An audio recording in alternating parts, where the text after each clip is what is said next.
Hello once again, welcome to example 3 on the relations involving square and square root that I started with you under the change of subject in the previous videos. Okay, so in the previous videos we started learning about an aspect of change of subject, which is relations involving square and square root. Okay, and we've done a detailed explanation on it and we've solved some examples on it as well in the previous videos, and I hope you all understood it and you enjoyed the lesson as well. So this is a continuation to solve another example with you so that you get a perfect understanding of it. So this is example 3. As you can see from the board, I've written example 3 on the board, so it means we've already done example 1 and 2 in the previous videos. Okay, so I would advise that you do well to watch the previous videos that I've done, okay, on the change of subject, okay, so that you get a good foundation to be able to handle this session as well. Okay, as I said, this is just a continuation to solve more examples with you, okay, so that you get a perfect understanding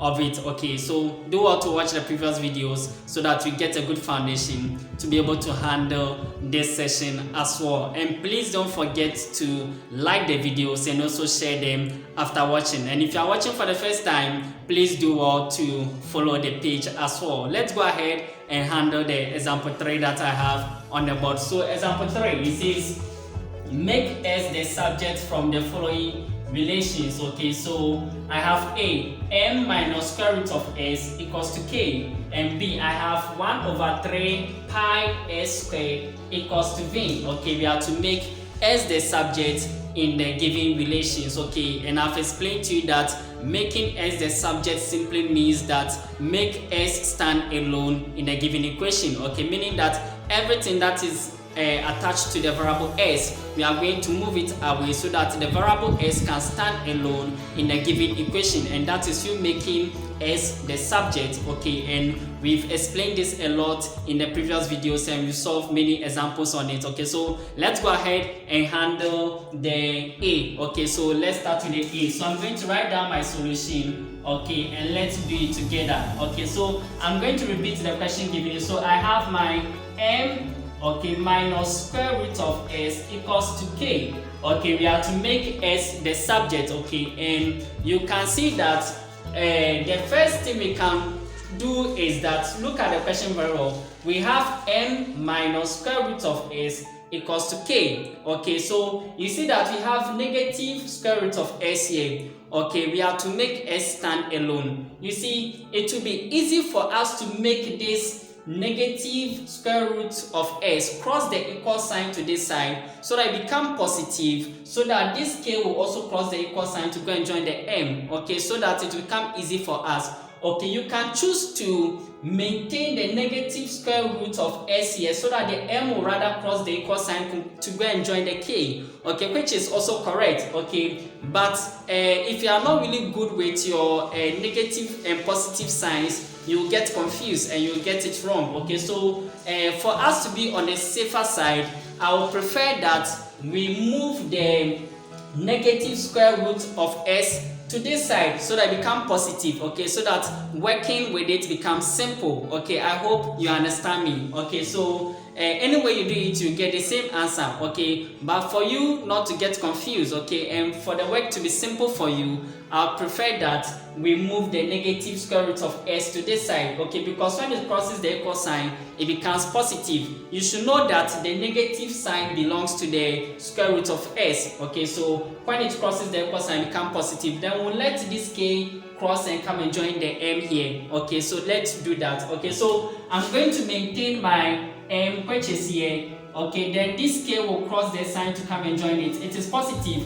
When it crosses the sign, it becomes negative. So m minus k equals to, then this negative square root of s will cross the equal sign to this side, then to become positive square root of s. Okay, I hope you understand up to this point. Okay, now we have to now look for a way to eliminate the square root sign away, because we want to make s the subject, meaning that s should stand alone in the given equation. Okay, so we have to eliminate the square root sign away, and the only way to achieve that is to square both sides of the equation. Okay, so when you square both sides of the equation, we can cancel the square root sign away so that s can stand alone. Okay, so I'm going to square both sides of the equation. So I'll square the m minus k. Okay, I'll square them equals to, and the square root of s also I will square it, so that this power 2 will cancel the square root sign away. So these two will cancel itself and cancel the square root sign away. So I have my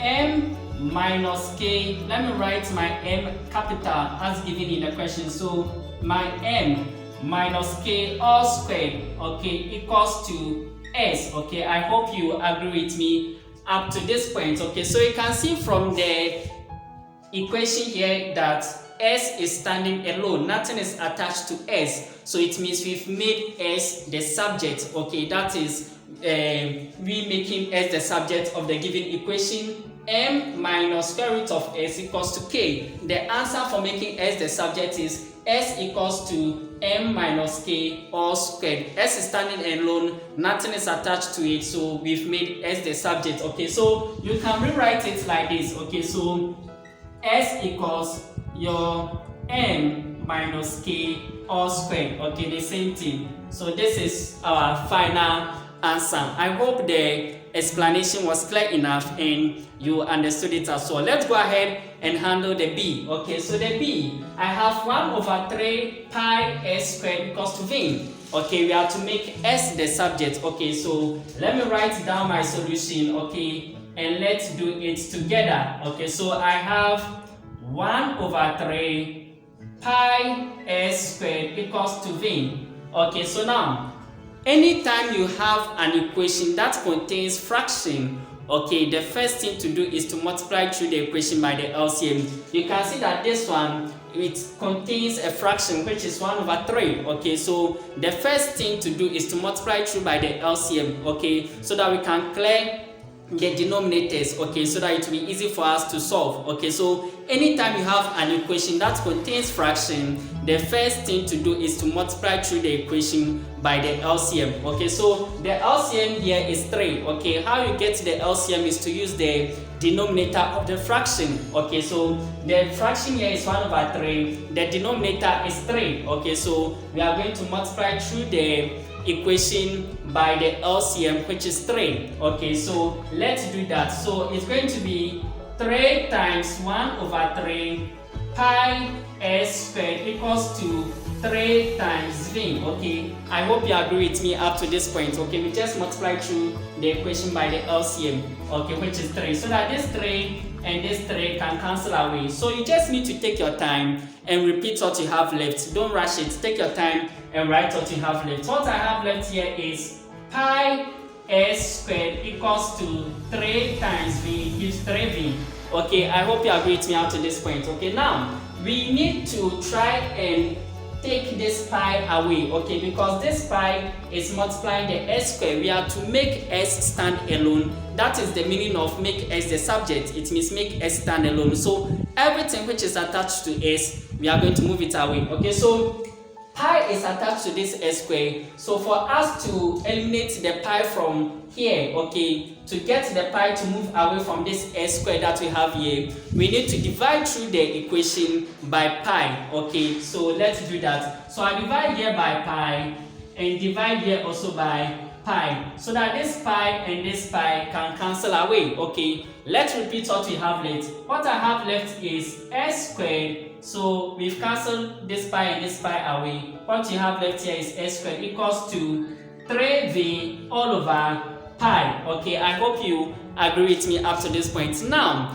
we are to make s the subject, not s squared the subject. So if you leave it like this, you are wrong. We are not done. Okay, so we need to find a way to eliminate this power 2 away. Okay, so how to achieve that is to take square root of both sides of the equation. Okay, and we've done this a lot in the previous videos. Okay, so I'm going to take square root of both sides of the equation. So I'll take square root of this s squared, then I'll take square root of the 3v all over pi as well, so that this power 2 we'll cancel the square root sign away. Okay, please, I hope you understand up to this point. So let me write what I have left. Okay, so it means that we have our s equals to square root of 3v all over pi, and that is our final answer for making s the subject of the given equation, which is 1 over 3 pi s squared equals to v. You can see that s is standing alone from here. Nothing is attached to s, so it means we've made s the subject. Okay, so